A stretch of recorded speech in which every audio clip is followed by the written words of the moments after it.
Alhamdulillah, alhamdulillahilladzi arsala rasulahu bil huda wa dinil haqq liyudhhirahu 'ala ad-dini kullihi wa kafaa billahi shahida. Asyhadu an la ilaha illallah wahdahu la syarika lah wa asyhadu anna sayyidana Muhammadan 'abduhu wa rasuluh la nabiyya ba'da. Allahumma shalli wa sallim wa barik ala sayyidina Muhammad wa ala alihi wa sahbihi wa man tabi'ahum bi ihsanin ila yaumil qiyamah. Amma ba'du fa ya ayyuhal hadirun ittaqullaha haqqa tuqatih wa la tamutunna illa wa antum muslimun. Qala Allah ta'ala fi kitabihil karim, a'udzu billahi minasy syaithanir rajim. Inna a'tainakal kautsar fasholli li rabbika wanhar inna syani'aka huwal abtar. Sadaqallahul adzim. Ma'asyiral muslimin, jamaah sidang Jumat yang dimuliakan Allah Subhanahu wa taala. Mari di kesempatan yang amat baik ini, hari Jumat, juga masuk di dalam bulan Dzulhijjah, bulan yang keramat, yang luar biasa dimuliakan oleh Allah Subhanahu wa taala ini. Kita tidak bosan-bosannya untuk selalu dan selalu bersyukur kepada Allah Subhanahu wa taala, tidak hanya dengan ucapan hamdalah alhamdulillahirabbil alamin, tetapi bentuk syukur kita wujudkan dengan perilaku kita keseharian. Nikmat yang diberikan oleh Allah kepada kita salurkan. Tangan kita, kaki kita, seluruh panca indera kita yang sudah diberikan nikmat oleh Allah itu kita manfaatkan sebaik-baiknya sesuai yang diinginkan oleh Allah Subhanahu wa taala. Itu adalah bentuk syukur kita. Lisan kita mengucapkan alhamdulillahirabbil alamin, tapi harus kita bekali di dalam jiwa raga kita ini, termasuk panca indera kita ini, juga kita ajak untuk bersyukur kepada Allah Subhanahu wa taala sesuai dengan fungsinya masing-masing. Insya Allah, kalau kita bisa bersyukuri nikmat dari Allah Subhanahu wa taala, tidak hanya dengan berbekal ucapan alhamdulillah, tetapi seluruh apa yang menjadi nikmat itu kita manfaatkan dengan sebaik-baiknya. Insya Allah, Allah pasti akan terus menambah nikmat-nikmat itu. Dan mudah-mudahan nikmat yang diberikan oleh Allah kepada kita yang sudah ditambah dan terus bertambah, senantiasa kita ini siap dipercaya oleh Allah Subhanahu wa taala untuk bisa menyalurkan kepada yang berhak, memanfaatkan, memakai untuk ibadah kepada Allah Subhanahu wa taala. Insya Allah dengan cara seperti itu, ketakwaan kita, keimanan kita juga akan bisa bertambah, akan senantiasa bisa kita kontrol bahwa keimanan dan ketakwaan kita setiap hari itu kita pastikan selalu bertambah dan terus bertambah. Jangan sampai keimanan dan ketakwaan kita ini semakin hari semakin sulit, semakin berkurang atau bahkan lepas. Ada suatu contoh keimanan seseorang itu bisa lepas dari dirinya manakala pada suatu ketika zikirnya hilang, ketika dia ada pasangan muda dan mudi berpasangan, kemudian dalam bahasa sekarang ini berpacaran, kemudian saat prosesi itu zikirnya hilang, tidak ingat kepada Allah lagi, tetapi ingat kepada masing-masing pacar dan saling kasih mengasihi, tapi itu hanya berbentuk pacaran. Pada saat itu zikirnya hilang, Allahnya hilang, maka iman bisa lepas dari orang. Nauzubillah min syaitan. Oleh karena itu, mari kita biasakan dalam keseharian kita zikrullah, zikir kepada Allah ini sepanjang kita ini masih bernafas, sepanjang kita ini masih sadar, maka perlu untuk lidah kita basahi dengan terus berzikir kepada Allah Subhanahu wa taala. Insya Allah kita akan dituntun oleh Allah Subhanahu wa taala melalui jalan kebenaran, yaitu Al-Qur'anul Karim dan hadis Nabiullah Muhammad sallallahu alaihi wasallam. Jemaah yang dimuliakan oleh Allah Subhanahu wa taala, di samping kita ini bisa berupaya menambah ketakwaan dan keimanan kita melalui serentetan rasa syukur kepada Allah Subhanahu wa taala, jangan lupa kita juga punya kewajiban untuk meninggalkan seluruh apa yang menjadi larangan-larangan Allah, larangan Rasulullah, baik itu larangan berbentuk yang diharamkan, peringatan-peringatan keras, larangan-larangan keras yang sudah termaktub dan ditulis di dalam Al-Quran maupun hadis yang sudah kita ketahui bersama atau sudah diinformasikan oleh para pendakwah, yang itu kita ini sudah tahu, ataupun kita belum tahu tapi hati nurani kita itu tahu bahwa itu adalah ketidakbaikan, itu adalah hal yang diharamkan, maka itu wajib untuk kita jauhi, wajib hal-hal yang bersifat larangan-larangan Allah, hal-hal yang diharamkan oleh Allah, wajib untuk kita jauhi dan tidak kita lakukan. Karena seluruh apa yang diharamkan oleh Allah pasti memiliki risiko yang tidak main-main, yaitu ujung-ujungnya nanti akan ketemu dengan siksa Allah di neraka. Oleh karena itu, mari kita pacu diri kita semuanya, kita kuatkan keimanan ketakwaan kita agar bisa melawan setan laknat Allah, agar kita ini diberikan kemampuan, kekuatan untuk bisa melakukan yang terbaik, termasuk menjauhi larangan-larangan Allah SWT.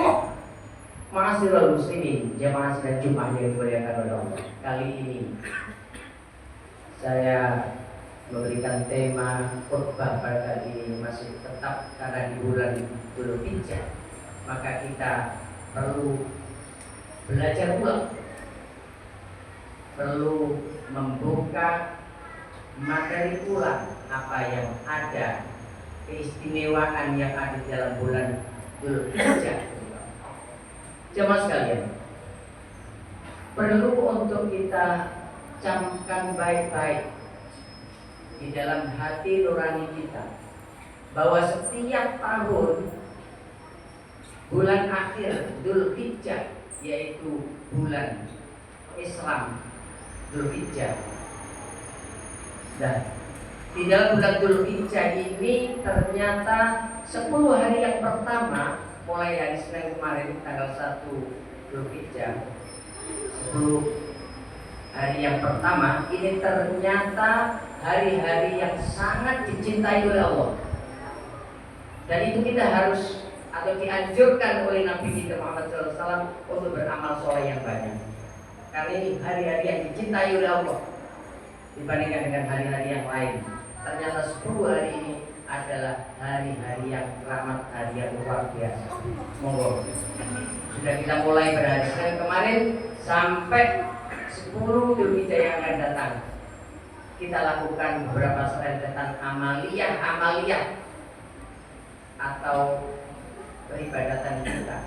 Kita tambah kekuatan kita untuk beramal soleh, sedekah dan sebagainya di 10 hari yang pertama. Terutama di dalam 10 hari ini, memang Rasulullah SAW pernah menyabdakan dalam satu hadisnya, ma min ayyam a'zamu indallah wala ahabbu ilaihi al-amalu fihinna min hadhil ayyam. Tidak ada hari yang lebih agung di sisi Allah daripada hari-hari yang lain kecuali 10 hari yang pertama di bulan Dzulhijjah. Oleh karena itu, karena 10 hari yang pertama ini luar biasa dan ini masih tersisa beberapa hari lagi, kita manfaatkan dengan baik. Karena kemarin Senin, Selasa, Rabu, Kamis, Jumat sudah terpotong 5 hari, masih ada sisa 5 hari ke depan. Dan di dalam 5 hari ke depan, besok insya Allah pada hari Senin dan hari Selasa ini puncaknya. Kita upayakan sebisa mungkin untuk melaksanakan puasa di tanggal 8 dan 9 Dzulhijjah yang kita kenal dengan Yaumu Tarwiyah dan Yaumu Arafah. Hari Tarwiyah dan Arafah yaitu tanggal 8 Dzulhijjah dan 9 Dzulhijjah. Tepatnya di tahun ini adalah besok pada hari Senin dan Selasa. Kita upayakan bareng-bareng. Kita semuanya kita upayakan untuk besok hari Senin kita puasa. Dan hari Selasanya juga itu puncaknya kita juga puasa. Puasa Tarwiyah dan puasa Arafah. Puasa Arafah sendiri oleh Rasulullah Muhammad SAW dalam satu hadisnya beliau menyatakan siyamu yauma Arafah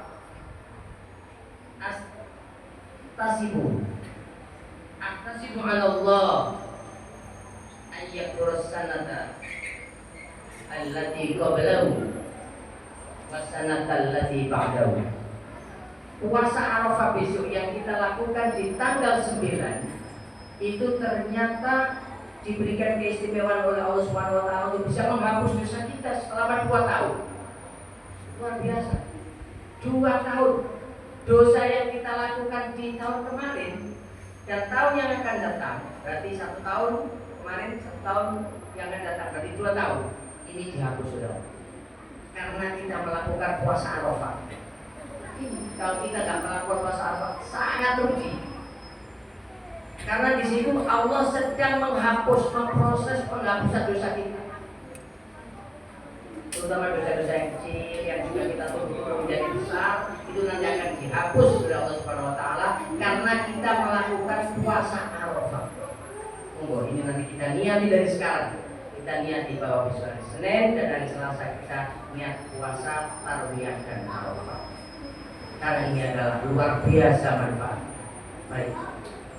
Kalau kita sedang bekerja dan lain sebagainya, kita niati, insya Allah akan memberikan kekuatan. Walaupun kita nanti dalam posisi kerja, tapi kalau niatnya lebih kencang, niatnya lebih kokoh, insya Allah bisa mengalahkan seluruh kendala-kendala yang ada. Karena niat yang utuh, niat yang kokoh itu mampu untuk menghalangi berbagai masalah yang akan menimpa diri kita. Monggo kita lakukan bareng-bareng untuk besok hari Senin, Selasa, yaitu tepatnya tanggal 25 dan 26. Ya. Karena tanggal 27 hari Rabu, insya Allah kita sudah ketemu dengan 10 Dzulhijjah, yaitu hari raya Idul Kurban atau hari raya Idul Adha. Kalau hari raya haram puasa. Jadi ada dulu sahabat Rasulullah itu puasa seumur hidup, puasa sepanjang tahun, gak mengenal hari-hari haram. Nah ini makanya dulu karena tidak atau belum mengetahui pengetahuan tentang keislaman yang utuh, kemudian dia ini melakukan puasa versinya diri sendiri, atau orang zaman dulu itu orang sakti itu bertapa sepanjang tahun, 1 tahun puasa secara terus menerus, termasuk pada hari-hari yang diharamkan Allah nggak tahu atau belum tahu. Kemudian ada sahabat yang lapor kepada Rasulullah, melaporkan peristiwa yang dialami oleh temannya atau sahabat itu yang puasa sepanjang tahun. Kemudian diberitahu bahwa hari-hari di dalam Islam itu ada hari-hari yang diharamkan untuk berpuasa, termasuk hari raya. Hari raya itu ada 3 sebetulnya. Hari raya Idul Fitri, hari raya Idul Kurban, dan hari raya mingguan yaitu hari Jumat. Hari raya Idul Fitri haram berpuasa, hari raya Idul Adha haram untuk berpuasa. Hari raya Jumat itu sebetulnya kalau hari Jumat saja puasa itu tidak boleh, harus didampingi dengan hari sesudahnya atau sebelumnya. Kamis, Jumat puasa boleh. Kalau puasa hari Kamis disambung dengan hari Jumat boleh. Puasa hari Jumat disambung dengan Sabtu boleh. Tetapi kalau niatnya satu minggu itu hanya puasa hari Jumat saja, itu yang tidak boleh. Itu karena termasuk hari raya Jumat. Jemaah sekalian yang dirahmati oleh Allah Subhanahu wa taala. Moga ini nanti kita lakukan bareng-bareng puasa yang luar biasa yang mampu menghapus dosa kita selama 2 tahun. Tahun kemarin dan tahun yang akan datang. Mudah-mudahan Allah memberikan anugerah yang memberikan hidayahnya kepada kita sehingga dosa kita yang kemarin mungkin sudah bertumpuk-tumpuk dengan wasilah hanya puasa Arafah dan puasa Tarwiyah 2 hari ini. Allah mengabulkan permohonan kita, yaitu dosa kita akan dihapus oleh Allah Subhanahu wa taala. Jamaah salat Jumat yang dimuliakan oleh Allah Subhanahu wa taala. Makanya di dalam bulan-bulan ini kita upayakan tidak boleh main-main dengan dosa, dengan maksiat. Karena di dalam bulan ini dan kemarin juga bulan Dzulhijjah ini Allah melipat gandakan pahala maupun dosa. Oleh karena itu kita iman kalau nanti kita ini masih bisa diganggu oleh setan sehingga kita berbuat maksiat, ternyata maksiat itu dosanya dilipat gandakan oleh Allah. Bukan hanya pahala tapi dosa juga dilipat gandakan. Mudah-mudahan kita nanti jaga Allah Subhanahu wa taala sampai di akhir penghujung bulan Dzulhijjah ini kita baik-baik saja, tidak diganggu oleh setan, kita tetap melakukan aktivitas yang soleh, aktivitas yang baik, terutama besok Idul Kurban, Yaumul Udhiyah, hari dipotongkannya kambing atau domba atau sapi atau unta. Ini kita juga nampak tilas dengan ajarannya Nabiullah Ibrahim dan Ismail alaihissalam. Beliau berdua ini adalah kekasih Allah yang luar biasa. Walaupun beliau Nabi Ibrahim ini masa usianya panjang, beliau ini kurang lebih usianya adalah 950 tahun. Ketika beliau ini khitan, beliau ini ternyata khitannya Nabi Ibrahim itu ketika usia sekitar 80 tahun baru berkhitan. Dan dulu khitannya Nabi Ibrahim itu tidak seperti khitan sekarang yang luar biasa modern, tapi dulu pakai kapak dan dikhitan sendiri karena itu adalah perintah Allah Subhanahu wa taala. Kemudian jejak itulah kemudian diikuti oleh Nabi kita Muhammad SAW, bahwa kita yang sudah atau menjelang akil balik kita dianjurkan untuk berkhitan sunat. Kalau ada orang Islam yang masih belum berkhitan di usia balik, maka amal ibadahnya belum bisa diterima karena khitan ini adalah wajib. Karena di situ masih ada kotoran yang harus dibersihkan. Dan itu merupakan perintah Allah Subhanahu wa taala melalui Nabi Ibrahim dan kemudian ditiru atau dilanjutkan oleh Nabi Muhammad SAW kepada kita, yaitu umat Islam seluruh dunia. Jemaah sekalian yang dimuliakan oleh Allah Subhanahu wa taala. Nabi Allah Ibrahim, Nabi Allah Ismail. Beliau ini walaupun usianya luar biasa ratusan tahun, beliau ini juga tidak terbebas dari beberapa gangguan atau musibah atau ujian dari Allah. Beliau ini bertahun-tahun mempunyai istri yang namanya Siti Saroh, itu tidak dikaruniai atau belum dikaruniai putra atau putri. Bertahun-tahun bahkan ratusan tahun, karena beliau ini adalah usianya ratusan tahun. Kemudian Nabiullah Ibrahim ini berdoa kepada Allah, ya Allah, nanti saya nggak ada yang melanjutkan, saya nggak punya turunan, bagaimana ini nanti risalah kau, siapa yang nanti melanjutkan kamu? Berdoa. Kemudian inti ceritanya, istri Nabiullah Ibrahim bernama Siti Saroh mempersilahkan Ibrahim untuk menikah lagi biar nanti punya putra atau punya keturunan. Dan istri yang akan dinikahi oleh Ibrahim yang kedua setelah Siti Saroh itu ternyata adalah pembantunya sendiri, yaitu Siti Hajar. Siti Hajar ini adalah pembantunya Nabiullah Ibrahim dan Siti Saroh. Dan kemudian sah setelah menikah, kemudian hamil dan memiliki putra yang kemudian diberi nama Ismail alaihissalam. Dan Ismail inilah cikal bakal ya. Jadi keislaman semakin bagus ini masanya Ismail, yaitu putra pertamanya Nabi Ibrahim. Kemudian setelah Ismail lahir, ganteng, gagah, sudah usia remaja, Nabiullah Ibrahim ini sangat cinta kepada putranya satu-satunya ini. Harapan untuk ke depan ini bagus, tapi oleh Allah diuji. Kecintaannya kepada Allah yang kemarin itu luar biasa. Ternyata dengan hadirnya anaknya bernama Ismail, ternyata kecintaan kepada Allah berkurang. Akhirnya Nabiullah Ibrahim diuji Allah Subhanahu wa taala, "Wahai Ibrahim, tolong putramu yang bernama Ismail ini kau potong. Kau sebelah lehernya." Dan itu lewat mimpi, wahyu itu lewat mimpi. Mimpinya 3 kali. Mimpi pertama Nabiullah Ibrahim masih kurang percaya.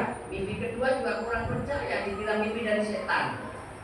Kemudian baru mimpi yang ketiga inilah bahwa itu betul-betul wahyu, petunjuk dari Allah untuk perintah menyembelih putranya. Ini ujian dari Allah. Karena beliau ini rasa cintanya kepada Allah berkurang. Makanya disuruh menyembelih aja biar cintanya itu tidak terhalang oleh cinta yang lain kepada Allah Subhanahu wa taala. Jangan sampai cinta kepada Allah itu melebihi cinta kepada Allah. Kemudian akhirnya mondar-mandir Nabiullah Ibrahim di rumah itu sudah disaksikan oleh putranya yaitu Ismail. "Wahai ayahku, kenapa kau mondar-mandir?" Ternyata intinya bahwa ayahmu ini akan menyampaikan sesuatu kepada engkau, wahai anakku Ismail. Sampaikan aja ayahku. Apa? Ini saya mendapatkan perintah dari Allah untuk menyembelih engkau, untuk memotong lehermu sebagai korban. Bagaimana tanggapanmu? Bagaimana pendapatmu? Kemudian di dalam Al-Quran diterangkan oleh Allah Subhanahu wa taala, karena Nabiullah Ismail ini adalah putra yang soleh, dengan bangga dan tegas menjawab kepada ayahnya, "Monggo ayah, enggak apa-apa, ini adalah perintah dari Allah, silakan dilaksanakan, dan insya Allah kau mendapatku sebagai orang-orang yang sabar." Dan kemudian diproseslah, kemudian diajaklah ke hutan, dan kemudian Nabiullah ya, calon Nabi yaitu Ismail yang masih remaja, kemudian dibawahi ya penutup mata, kemudian pedang sudah diasah dengan tajam, dibawa ke hutan, didudukkan di suatu tempat batu, kemudian akan dipotong ya sebagai korban ya, yang merupakan perintah Allah Subhanahu wa taala. Pada saat itu sambil agak menangis, sambil mungkin matanya memejam, nggak tega kalau memotong putranya. Akhirnya karena itu perintah Allah dengan ucapan Allahu Akbar, takbir yang seperti biasa itu, sudah dipotonglah leher Ismail. Dan Allah mengutus malaikat Jibril dari langit menghentikan, dan kebetulan pedangnya itu ternyata tidak tegas, atau pedangnya itu tidak bisa melukai lehernya Ismail. Dan Ismail ini akan memiliki ilmu kebal yang tidak bisa dijamah oleh pedang itu. Dan itulah kemudian Allah memberikan gantinya, yaitu seekor domba dari surga atau dari langit yang dibawakan oleh malaikat Jibril. Dan ini sebagai penggantinya. "Wahai Ibrahim, kau hari ini sudah lulus ujianmu." Itulah kisah singkat daripada prosesi kelihatan korban yang akan dilakukan. Dan kita pada saat itu apabila Ismail mempan waktu saat dipotong oleh Ibrahim, maka kita setiap memiliki putra yang pertama harus kita korbankan. Untuk putra pertama Ismail tidak jadi atau dikasih domba, maka kita sekarang adalah korbannya adalah dengan domba. Itu jemaah sekalian yang bisa kami sampaikan. Mudah-mudahan seluruh dari kisah korban yang terjadi pada bulan Dzulhijjah pada puluhan atau ratusan tahun yang silam, ribuan tahun yang silam, mudah-mudahan bisa kita tetap untuk bisa lebih lanjut ya risalah-risalah Nabi, kita teruskan perjuangan ini sampai akhir zaman. A'udzubillahi minasyaitonirrajim. Bismillahirrahmanirrahim. In syakartum lazidannakum wa in kafartum inna 'adzabi lasyadid. Barakallahu li wa lakum fil Qur'anil 'azim wa nafa'ani wa iyyakum bima fihi min al-ayati wa dhikril hakim. Wa taqabbal minni wa minkum dalam innahu huwas samiul 'alim.